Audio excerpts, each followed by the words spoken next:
Retour sur le plateau de Direct Investisseur, toujours en compagnie de Tarek El-Mari, le patron de Crescendo Trading.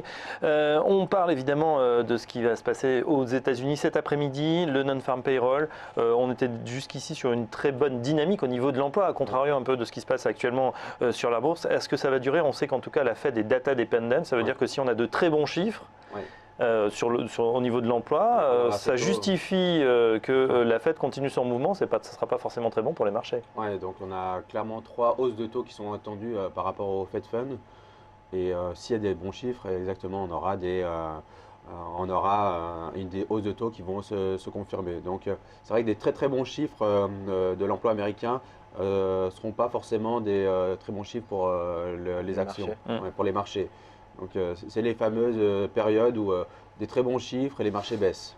Donc il faudra faire attention à 14h30. Je voulais parler avec vous, Tarek, effectivement, de ce qui se passe dans ces mouvements de très forte volatilité, de forte baisse. À ce moment-là, bien évidemment, les investisseurs, c'est un peu le flight to quality. On se réfugie sur les valeurs refuges. On voit qu'il y a des choses quand même qui ont bien marché. Le yen, l'or, quoi d'autre? L'or n'a pas forcément fait valeur refuge, en tout cas pour le moment.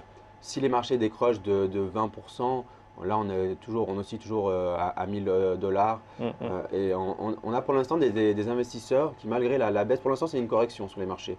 Malgré que ce soit la pire semaine depuis 1928 à Wall Street et la pire semaine depuis les années 2000 sur le CAC 40, on n'a pas vraiment encore de flight to quality sur le marché obligataire par exemple.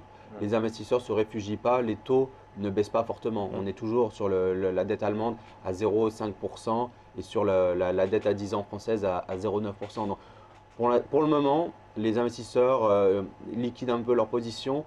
Il n'y a pas vraiment. Est-ce que ça veut dire que c'est un trou d'air qui peut être temporaire? Non, pour l'instant, ça peut baisser doucement pendant toute l'année. Et pour le coup, les investisseurs ne vont pas chercher automatiquement à acheter de la dette à des taux négatifs ou acheter de l'or.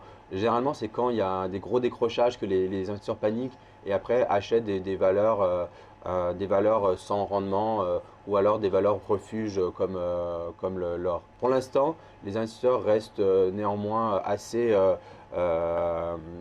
calmes. L'or néanmoins, Fabrice, c'est clair, vous faisiez bien de le souligner parce que c'est vrai qu'on n'est pas encore sur ce statut de valeur refuge. Ça fait bien longtemps, notamment on l'a vu, que ce soit en octobre ou en novembre, les cours de l'or fortement décrochés et ça dure depuis plusieurs années maintenant. Mais c'est vrai que depuis le début de l'année, les marchés actions perdent 4-5%. L'or symétriquement en gagne 3,5%. C'est plutôt un bon signe positif. Et puis ce qui est intéressant techniquement parlant, c'est qu'on sort de cette phase de consolidation que vous voyez à l'écran. C'est une phase de consolidation qui avait pris la forme d'un rectangle, une consolidation latérale. On a déclenché ce rectangle il y a quelques jours et là on pourrait revenir, le mouvement que vous voyez à l'écran, ça pourrait correspondre à un pullback. Donc on pourrait avoir effectivement un retour d'intérêt vers l'or. C'est en train de se dessiner pour l'instant.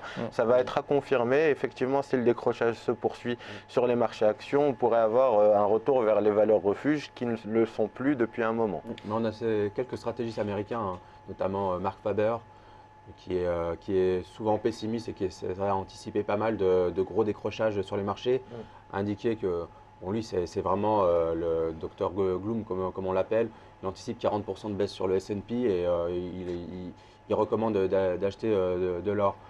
Mais là, il faudra attendre d'une vérification sur les prochaines semaines d'une poursuite du décrochage. Et là, clairement, on pourrait voir l'or passer à 1200, 1400. Mais pour l'instant, il a du mal à retrouver l'engouement des investisseurs. C'est vrai que ça a fortement baissé depuis 3-4 ans.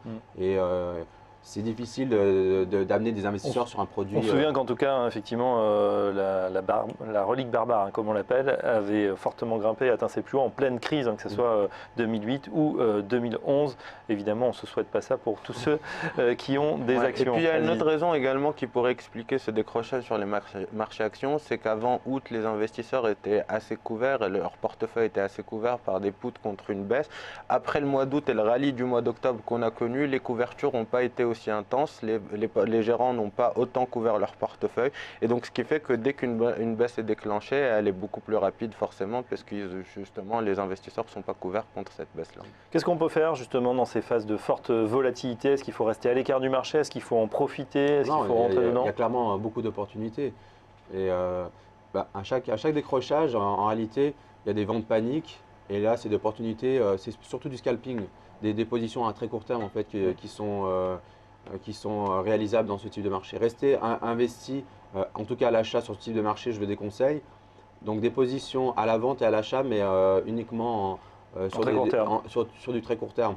Ou alors aller sur des actifs sans risque, mais avec très peu de rendement comme le marché obligataire. Et dans ce cas-là, aller sur le marché obligataire américain qui donne encore 2% de rendement, contrairement au marché européen qui est clairement en dessous entre 0,5 et 1%. Donc dans ces périodes-là, pour des personnes qui n'ont pas la possibilité de faire du day trading, du scalping, de pas rentrer, de pas s'exposer à l'achat, d'aller sur des produits sans risque, marché obligataire.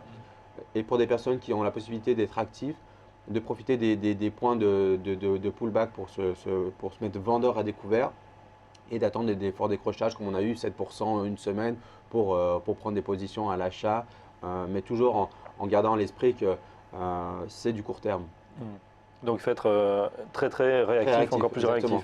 réactif. Sur les devises, un mot des devises, on a parlé du yen effectivement qui s'était apprécié, enfin du moins qui fait office de valeur refuge. Est-ce qu'il y a d'autres choses à faire du côté de l'euro-dollar?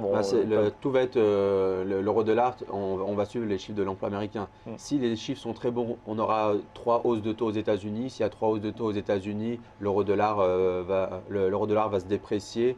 Donc ça va être sur les devises, c'est de suivre ce qui se passe au niveau de l'emploi aux États-Unis, au niveau des chiffres américains pour confirmer s'il va y avoir 2, 3 hausses de taux ou peut-être 4 hausses de taux aux États-Unis. Et dans ce cas-là, une baisse de l'euro-dollar. On est aux alentours de 1,0880 en ce moment. 1,0880, oui, effectivement. On a vu un beau rebond hier, alors, parce qu'effectivement, les minutes de la Fed, le constat qu'on a eu à suite aux minutes de la Fed faisait état plutôt d'un discours plutôt dovish et accommodant. On va attendre, on a vu qu'on était revenu assez haut, aux alentours des 1,0, au-dessus des 1,0880, quasiment on a titillé les 1,09.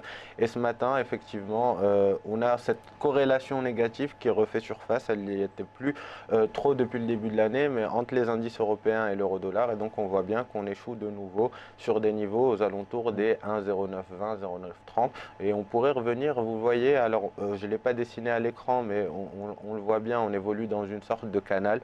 On aurait buté sur la borne haute de ce canal et on pourrait revenir chercher, pour l'instant, en attendant les chiffres de l'emploi cet après-midi, les 1,08 ou 1,0780.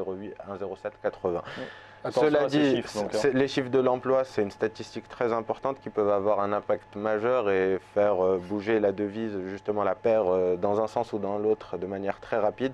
Donc il faut être prudent. Les chiffres de l'emploi cet après-midi à surveiller avec beaucoup d'importance. Il nous reste 30 secondes. Tarek, votre avis sur le pétrole, toujours à la peine, qui a cassé les 35 $? C'est vrai que les planchers sont cassés de façon continue. On a même l'Iran qui a dit qu'il voulait un baril à 1 $. Donc il n'y a plus de plancher. On a atteint des niveaux plus bas que pendant la crise de 2008. Ouais.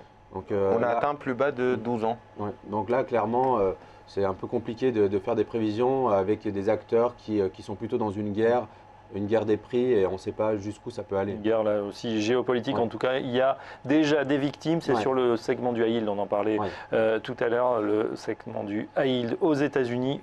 Sur les pétrolières, justement, il y a des très forts dégagements et ça pourrait provoquer effectivement des turbulences puisque les ventes forcées entraînent des ventes aussi d'autres actifs. Merci en tout cas de nous avoir éclairés. Merci Tarek El-Mari, le patron de Crescendo Trading, qu'on retrouve tous les vendredis, soit par téléphone, soit en plateau. Dans un instant, la suite, on va se diriger vers les bureaux du courtier Bourse Direct où nous attend Jean Amar. A tout de suite.